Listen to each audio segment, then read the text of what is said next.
Content योजनांतर्गत आज हम प्रस्तुत वीडियो में बीए पार्ट सेकंड ईयर ऐच्छिक विषय हिंदी साहित्य द्वितीय प्रश्न पत्र और पाठ्य पुस्तक का नाम है 7 एकांकी और एकांकी का नंबर है चौथे नंबर की एकांकी है विषकन्या, जिसके एकांकीकार या लेखक है गोविंद बल्लभ पंत द्वारा ये रचित है, लिखित है एकांकी। इसका आज हम जो प्रमुख गद्यांश है इसमें 7-8 प्रमुख गद्यांश है, उसमें से 2 गद्यांश की व्याख्या हमने पिछले वीडियो में कर ली थी। आज हम गद्यांश संख्या 3 से प्रारंभ करेंगे।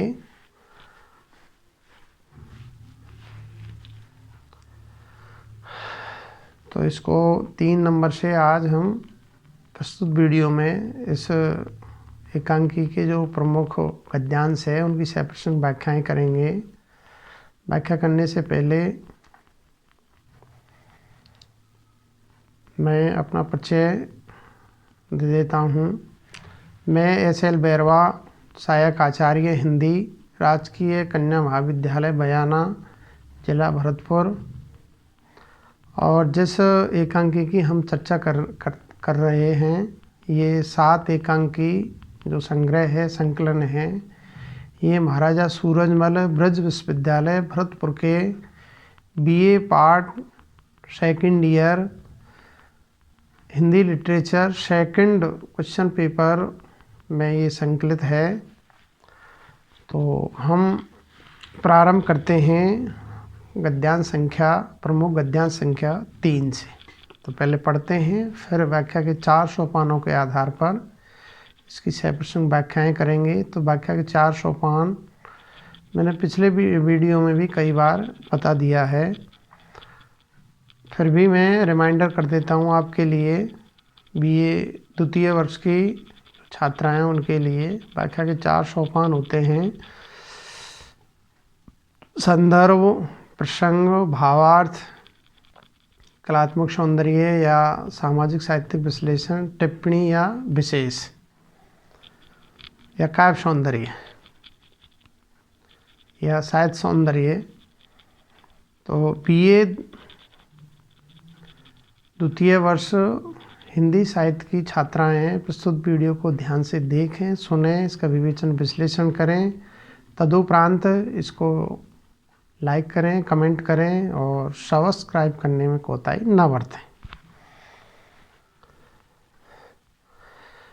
सौम्य, ये बड़ी मनोहारिणी मुद्रा तुमने प्रकट की है। चाहता तो था इसी नृत्य की माधुरी भरी भंगिमा में तुम निरंतर खड़ी रहती, एक सुवर्ण प्रतिमा की भांति। लेकिन पहले ही दर्शन का ये स्वार्थ बहुत दिन तक तुम्हारे भुलाए ने भूलेगा। इसे दीपाधार में रख दो, जिस तरह तुमने मेरे मानस का अंधकार दूर कर दिया। ये हमारे इस कक्ष को ज्योतित कर दे।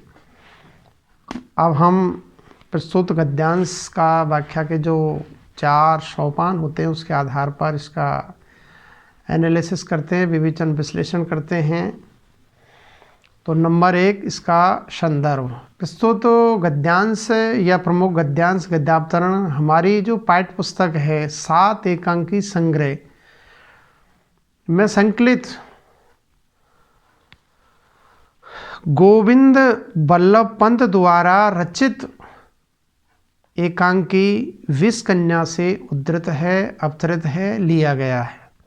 अब हम इस गद्यांश का प्रसंग देखते हैं। प्रस्तुत गद्यांश में लेखक या एकांकीकार गोविंद बल्लभ पंत वर्णन करते हैं कि चंद्र विजय के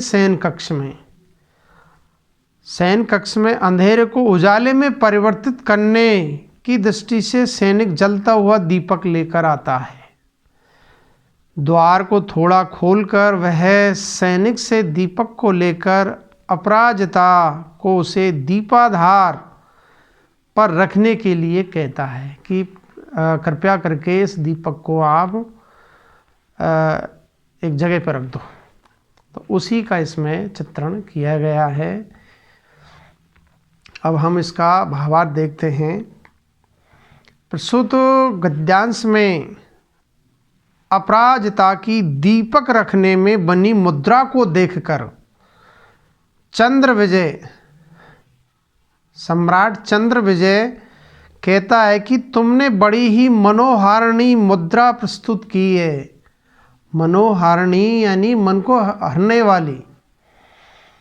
तुम्हारी इस मनोहारिणी मुद्रा को देखकर, निहार कर जी चाहता है कि तुम इसी ही माधुरी पूर्त भंगमा में निरंतर खड़ी रहो और मैं आपको निहारता रहूं, देखता रहूं। तुम्हारी यह स्वर्ण प्रतिमा की भांति बनी मुद्रा को मैं सहज ही नहीं भुला सकता हूँ, क्योंकि तुम्हारे प्रति मेरा सहज आकर्षण जाग चुका है। मैं आपके प्रति अट्रैक्टिव हो चुका हूँ। इसलिए तुम एक हाथ से अपना मुंह ढक और दूसरे हाथ से सिर के ऊपर तक उठाए इस दीपक को दीपाधार पर रख दो।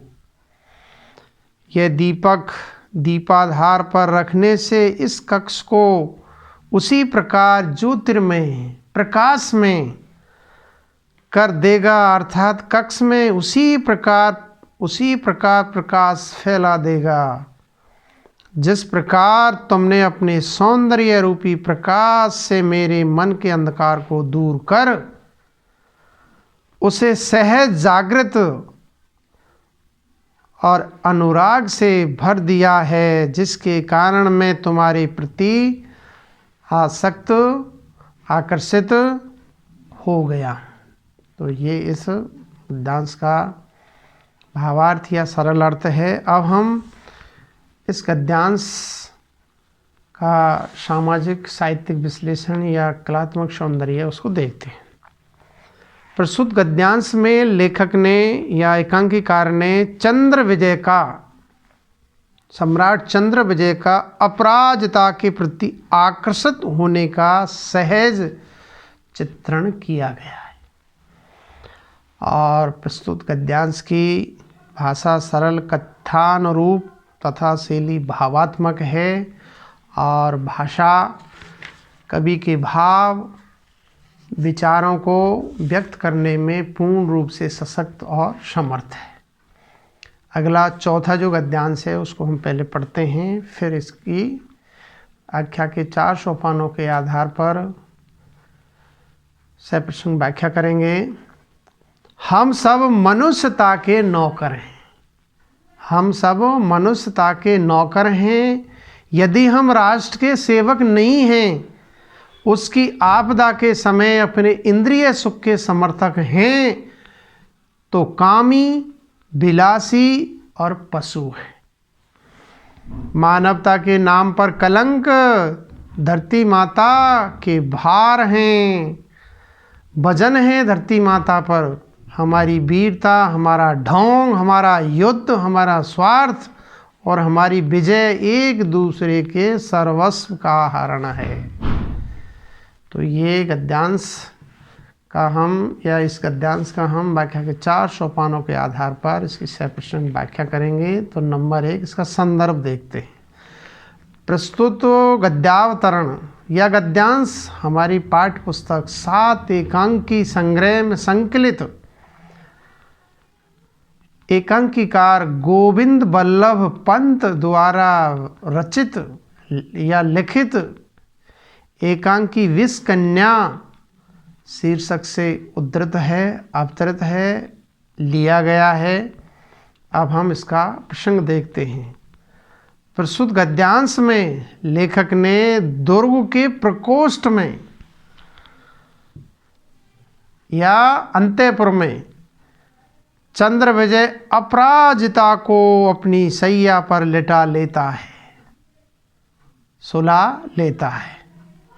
उसी समय दरवाजे से खटखटाते हुए सेनापति प्रवेश करते हैं। पहला सेनापति शत्रु के आक्रमण की सूचना देता है कि शत्रु ने हमला या अटैक कर दिया है, और दूसरा सेनापति अपराजिता को सैया पर पिलंग पर लेटा हुआ देखकर कहता है कि महाराज आप यह क्या कर रहे हो? यह समय ऐसे काम करने का नहीं है।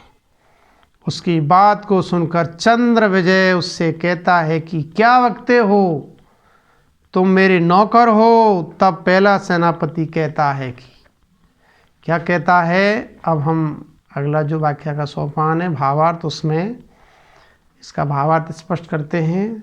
संपूर्ण जो गद्यांश है उसका प्रस्तुत गद्यांश में सेनापति कहता है, महाराज हम आपके नौकर नहीं हैं, हम आपके सेवक नहीं हैं, हम आपके किंकर नहीं हैं, हम मनुष्यता के नौकर हैं।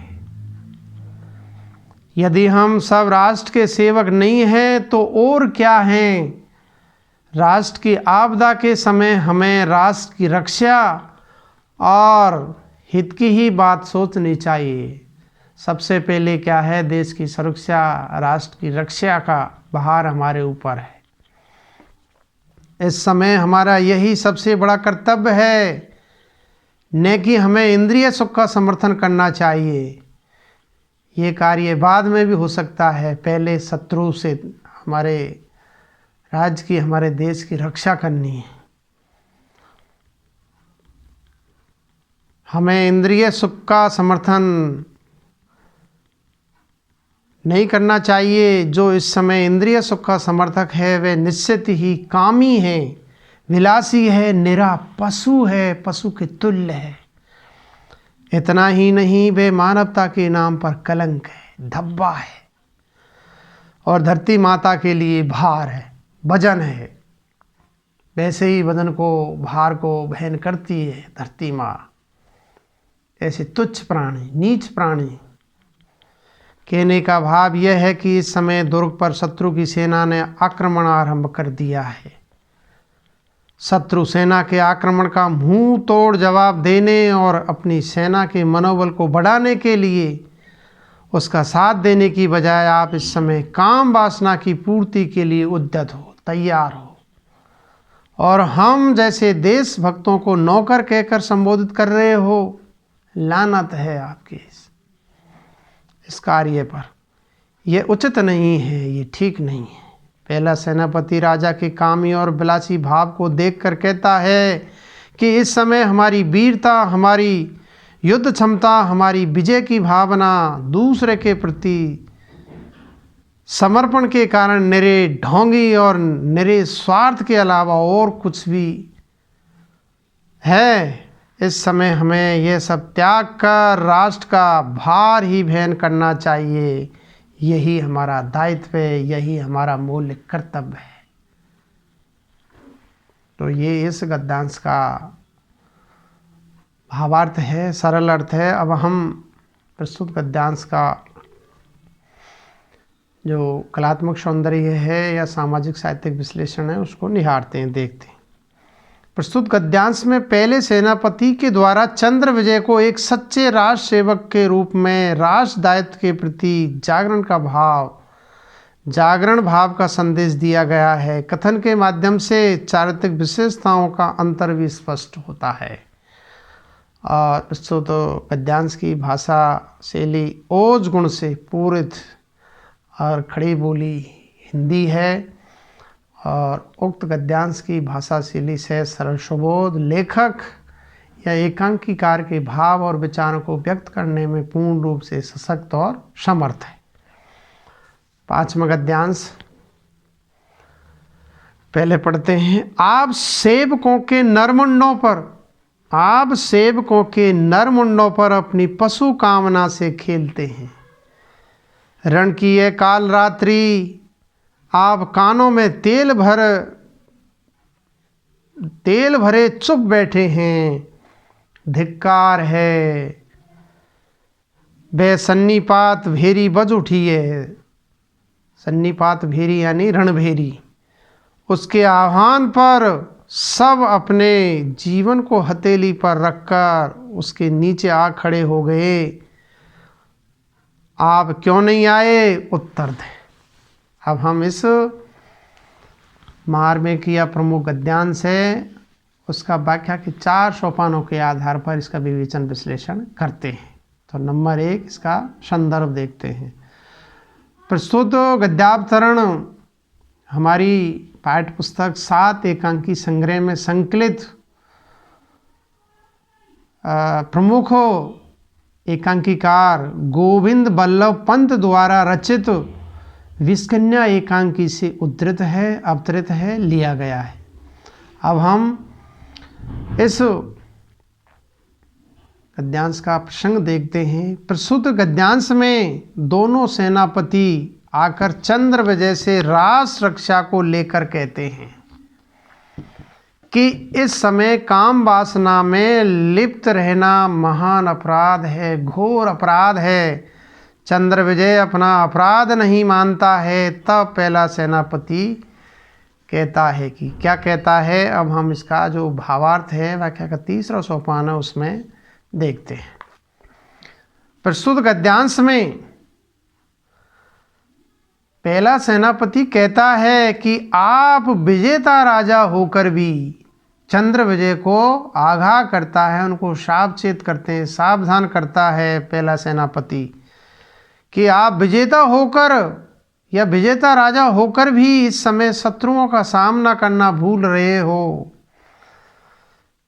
और इस शत्रु कन्या के मोह पास में पड़कर, प्रेम पास में पड़कर अपने सेवकों के जीवन से खिलवाड़ कर रहे हो, खेल रहे हो। ये अच्छी बात नहीं है सम्राट, आपको ये कार्य कृत नहीं करना चाहिए।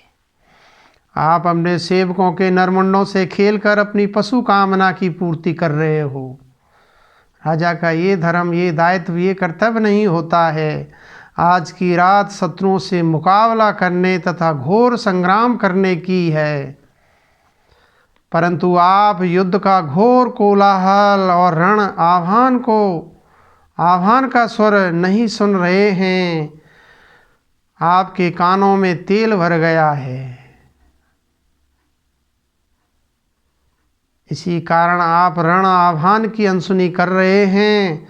शत्रुओं का मुकाबला प्राण प्रण से करने का अवसर आ गया है। युद्ध के नगाड़े बज रहे हैं, उसका शब्द सुनकर सारे सैनिक और योद्धा प्रयाण हेतु आकर सन्नद्ध हो गए हैं, परंतु आप क्यों नहीं आए, उत्तर दो, जवाब दो। आप उत्तर दीजिए कि ऐसी दायित्वहीनता किस कारण हो रही है। क्या रण प्रयाण के अवसर पर एक राजा का ये कार्य उचित है? कतई उचित नहीं, ये घृणित कृत कर रहे हैं।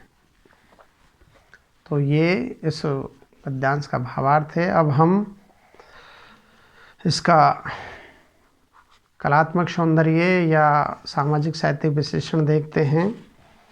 प्रस्तुत गद्यांश में चंद्र विजय को अपराजिता के काम पास में बंधा देखकर सेनापति का कथन आक्रोश और आक्षेप से युक्त है। इससे सेनापति की कर्तव्य निष्ठा तथा राजभक्ति व्यक्त हुई है। और मुझे वो पंक्तियाँ याद आती है तुलसी जागरण की, महाप्राण निराला, सूर्यकांत त्रिपाठी निराला ने बहुत सुंदर लिखा था कि धिक धिक ऐसे प्रेम को क्या कहूँ हे नाथ, लाजन आवत आपको दौरे आए साथ, अष्ट चरम इस देह में ताम ऐसी प्रीत, ऐसी होती रघुनाथ में होती ने भवभीत। तो धिक धिक ऐसे प्रेम को क्या कहूँ हे नाथ, ये प्रेम को धिक्कार है, ऐसे प्रेम को जहाँ प्रेम में पवित्रता नहीं है, उज्ज्वलता नहीं है। अरे पहले राष्ट्र रक्षा है, उसके बाद में प्रेम है। और उक्त गद्यांश की या प्रस्तुत गद्यांश की भाषा शैली सहज, सरल, सुबोध और ओजस्वी और व्यंग्यात्मक है। और कवि के भाव, लेखक के भाव या एकांकिकार के भाव और विचारों को व्यक्त करने में पूर्ण रूप से सशक्त और समर्थ है। अब हम छठा जो गद्यांश है उसको पहले पढ़ते हैं और फिर इसका विवेचन विश्लेषण करते हैं। तुम्हारी गाली भी मुझे फूलों की वर्षा है, तुम्हारी गाली भी मुझे फूलों की वर्षा है, पर उनकी भत्सना भयानक वज्रपात। अपराजिते तुम्हें एक ही निशा की घड़ियों में अनंत प्यार दिया, यही संसार को ऐसे ही हो उठा और यही तुम्हारे बद का कारण बन गया। तुम्हारे जीवित रहने पर मुझे फिर ऐसा ही मोह करना पड़ता और उन्हें बार बार मुझे अप्रतिभ करने के अवसर मिलते रहते। इसलिए सुमुखी, इसलिए अवश्य तुम्हारा अपराधी हूँ, इस खंग से मेरा मस्तक उड़ा दो। अब तुम्हारी बारी है, मैं हंसते हुए प्राण दे दूँगा। अब हम व्याख्या के 4 सोपानों के आधार पर इस गद्यांश की या इस गद्यावतरण की सप्रसंग व्याख्या करते हैं। तो नंबर 1, संदर्भ। प्रस्तुत गद्यावतरण हमारी पाठ्य पुस्तक 7 एकांकी संग्रह में संकलित प्रतिष्ठित एकांकीकार गोविंद बल्लभ पंत द्वारा रचित एकांकी विषकन्या से उद्धृत है, अवतरित है। अब हम इसका प्रसंग देखते हैं। प्रस्तुत गद्यांश में चंद्र विजय युद्ध में जाने के लिए उद्यत होता है, तैयार हो जाता है। तो अपराजिता उसे रोकना चाहती है, तब आवेश में आकर चंद्र विजय उसकी छाती में खंग तलवार भोंक देता है। अपराजिता नीचे गिरती हुई उसे पापी हत्यारे कहती है। तब चंद्र विजय उससे लक्ष्य कर कहता है। क्या कहता है, अगले भावार्थ में हम इसको स्पष्ट करते हैं। प्रस्तुत गद्यावतरण में इस समय तुम मुझे जो गाली दे रही हो, अब शब्द कह रही हो, वह मुझ पर फूलों की वर्षा है, वह मुझे सही है, परंतु मेरे दोनों सेनापतियों ने जाते समय मेरी जो भर्त्सना की, मेरी जो बुराई की, निंदा की, मुझे दुत्कारा फटकारा, मेरे आचरण की जो निंदा की, वह घृणा व्यक्त की, वह मेरे ऊपर भयानक वज्रपात के समान है। इसलिए हे अपराजिताए, एक रात की मुलाकात में ही तुमने मुझे असीमित प्यार दिया, जो कि मेरे समस्त सैनिकों, प्रजाजनों, सेनापतियों,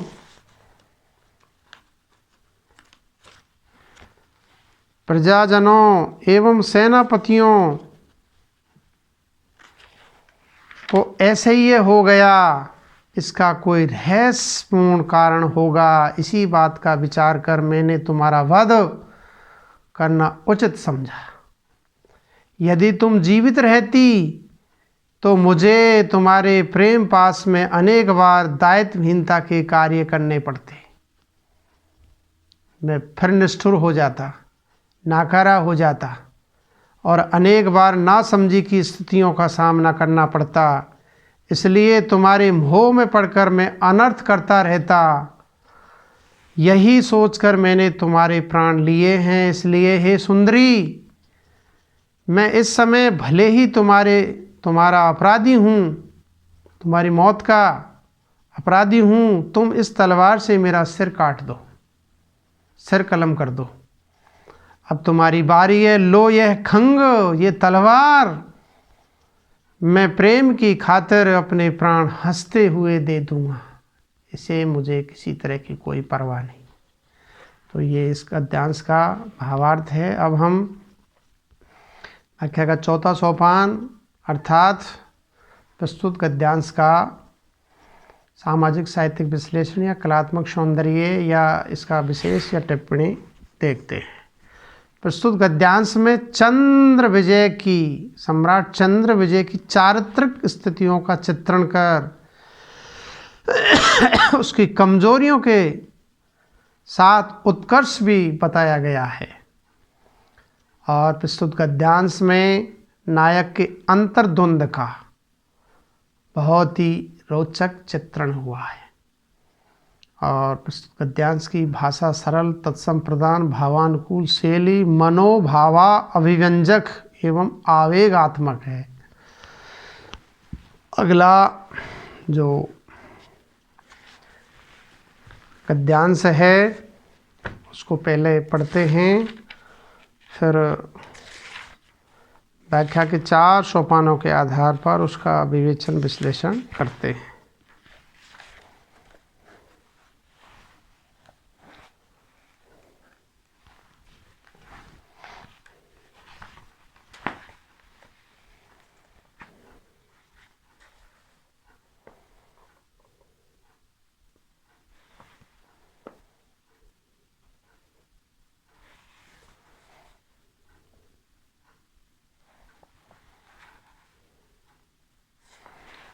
अगला जो गद्यांश है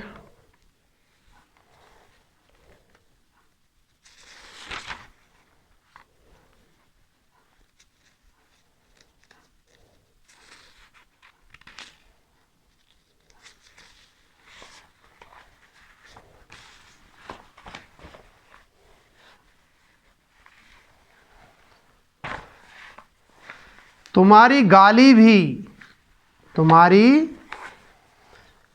गाली भी मुझे फूलों की वर्षा है, पर उनकी भर्त्सना भयानक वज्रपात। अपराजिते तुम्हें एक ही निशा की घड़ियों में अनंत प्यार दिया, यही संसार को ऐसे ही हो उठा और यही तुम्हारे वध का कारण बन गया। तुम्हारे जीवित रहने पर मुझे फिर ऐसा ही मोह करना पड़ता और उन्हें बार बार मुझे अप्रतिव करने के अवसर मिलते रहते। इसलिए सुमुखी, इसीलिए अवश्य ही तुम्हारा अपराधी हूँ। इस खंग से मेरा मस्तक उड़ा दो, अब तुम्हारी बारी है। मैं हंसते हुए प्राण दे दूँगा।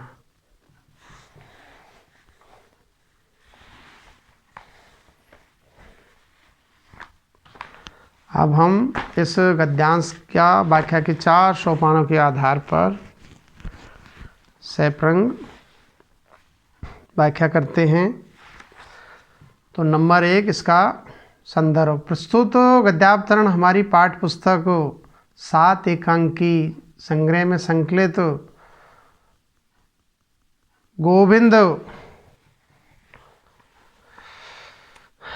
गोविंद वल्लभ पंत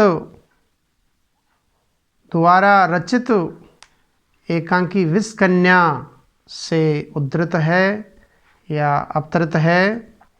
अब हम इसका प्रसंग देखते हैं। प्रस्तुत गद्यांश में चंद्र विजय अपराजिता के साथ अंतःपुर में प्रेमालाप करने में लगे थे, तभी अचानक सन्निपात भेरी बज उठी।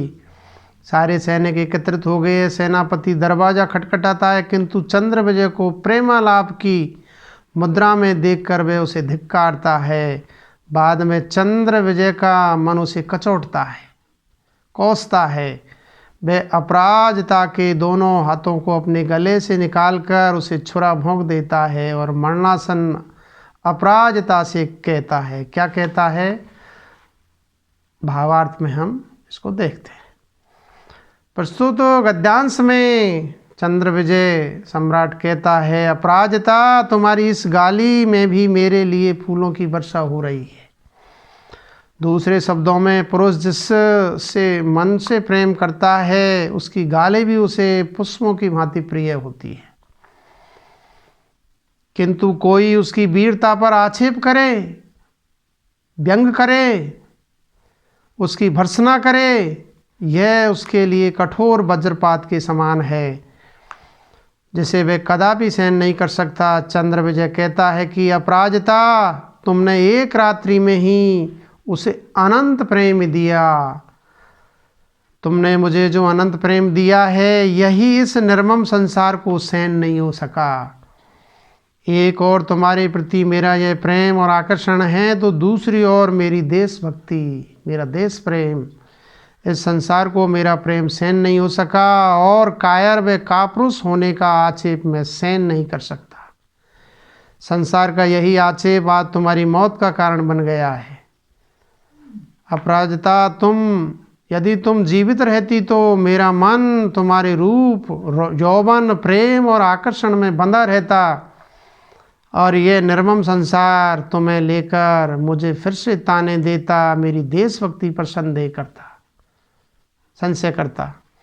मुझे संसार में अपयश का भागीदार बनना पड़ता, पाप का भागीदार बनना पड़ता। मैं अपने ही सैनिकों की दृष्टि में गिर जाता। यह सब मैं कदापि सहन नहीं कर सकता था। यह संसार तुम्हें लेकर मुझे बार बार अपमानित करता रहता। इसलिए सुंदरी अपराजिता, मुझे तुम्हारी हत्या करनी पड़ी। हाँ, इस कृत्य के लिए मैं निश्चित रूप से तुम्हारा अपराधी हूँ। तुम मुझे मेरे इस कृत्य के लिए खंग से मेरा सिर उड़ा दो, मैं हंसते हुए प्राण दे दूँगा, हंसते हुए प्राण दे दूँगा। तो ये इस गद्यांश का भावार्थ है। अब हम इसका कलात्मक सौंदर्य देखते हैं। प्रस्तुत गद्यांश में लेखक ने चंद्र विजय के माध्यम से नारी प्रेम और कर्तव्य के मध्य द्वंद्व को सुंदर शब्दों में उकेरा है। और प्रस्तुत अवतरण में तत्सम शब्दावली युक्त खड़ी बोली हिंदी का प्रयोग किया गया है। तद्भव शब्दों को भी प्रस्तुत गद्यांश में देखा जा सकता है और वर्णात्मक शैली का प्रयोग हुआ है और भाषा सहज सरल सुबोध और लेखक या एकांकीकार के भाव और विचारों को व्यक्त करने में पूर्ण रूप से सशक्त और समर्थ है। अगला अंतिम इस एकांकी का जो गद्यांश है उसको पहले पढ़ते हैं। सेनापति में विष का ग्रास हो गया था, सेनापति में विष का ग्रास हो गया था। यह विषकन्या है, कितनी छलना भरी है। यह इसका रहस्य ताड़पत्र दिखाता है और वही तो शायद सिखाया हुआ कपोत है जिसके गले में बांधकर यह संदेश शत्रु के पास पहुंच जाता है। क्या तुमने ही मेरे प्राण बचाए? फिर सन्नीपात भेरी बजती है, फिर बज उठी यह सन्नीपात भेरी, बांधने वाला सबसे पहले बंधे। यही विधान की सार्थकता है, यही उसकी शक्ति है। अब हम प्रस्तुत गद्यांश को व्याख्या के 4 सोपानों के आधार पर इसकी 100% व्याख्या करते हैं। तो पहले संदर्भ देखते हैं। प्रस्तुत गद्यांश हमारी पाठ्य पुस्तक 7 एकांकी संग्रह में संकलित गोविंद वल्लभ पंत द्वारा विरचित एकांकी विषकन्या से उद्धृत है, अवतरित है। अब हम इसका प्रसंग देखते हैं। प्रस्तुत गद्यांश में पहले सेनापति के कथन को सुनकर चंद्र विजय आत्ममंथन करता हुआ अपने पथ की बाधा अपराजिता को समझकर उसके पेट में खंग भोंक देता है। उसकी कंचुकी से ताड़पत्र निकालकर वास्तविकता को समझ जाता है। उसी का इस गद्यांश में चित्रण किया गया है। अब हम इसका भावार्थ देखते हैं। प्रस्तुत गद्यांश में चंद्र विजय सेनापति को देखकर कहता है कि सेनापति, अपराजिता विषकन्या थी और मैं उसके विष का ग्रास हो गया। यह विषकन्या कितनी कपट से पूरित थी, कितना इसमें छल भरा हुआ था। कथन के प्रमाण में चंद्र विजय अपराजिता से प्राप्त ताड़पत्र उसे दिखाता है, जिसमें उसकी लिखावट से उसकी चाल भरी बातें दर्ज है। इतना ही नहीं, वे पिंजड़े में स्थित कपोत की तरह संकेत कर सेनापति से कहता है कि यही उसका सिखाया हुआ कबूतर है, जिसके गले में बांधकर यह संदेश शत्रु के पास भेजा जाता था। क्या तुमने ही अपने कथनों के माध्यम से मुझे जगाया, जिसके कारण मेरे प्राण बच पाए और यह क्षण देखने के लिए जीवित रह सका। इसी कथन के समय सन्नीपात भेरी बज उठती है। उसको सुनकर चंद्र विजय कह उठता है कि बांधने वाला सबसे पहले बंधे। यही विधान की सार्थकता है और यही उसकी सबसे बड़ी शक्ति है। राजा को युद्ध के मैदान में सबसे पहले आगे बढ़कर अपने दायित्व का पालन करना चाहिए। उसके इस साहसिक कार्य से ही उसकी सेना को शक्ति प्राप्त होती है और अंत में विजय श्री उसी को ही प्राप्त होती है। ये इसका सारांश है। अब हम इस गद्यांश का कलात्मक सौंदर्य देखते हैं। प्रस्तुत गद्यांश में चंद्र विजय के कथन में सेनापति के प्रति कृतज्ञता, दूरदर्शिता, कर्तव्य बोध की भावना संकेतित हुई है और प्रस्तुत गद्यांश की भाषा शैली सरल, मनोभावानुकूल, भावात्मक, सुबोध और लेखक या एकांकीकार के भाव और विचारों को व्यक्त करने में पूर्ण रूप से सशक्त और समर्थ है। आज इतना ही। आगे हम भोर का तारा एकांकी के बारे में अगले वीडियो में चर्चा करेंगे। धन्यवाद, नमस्कार।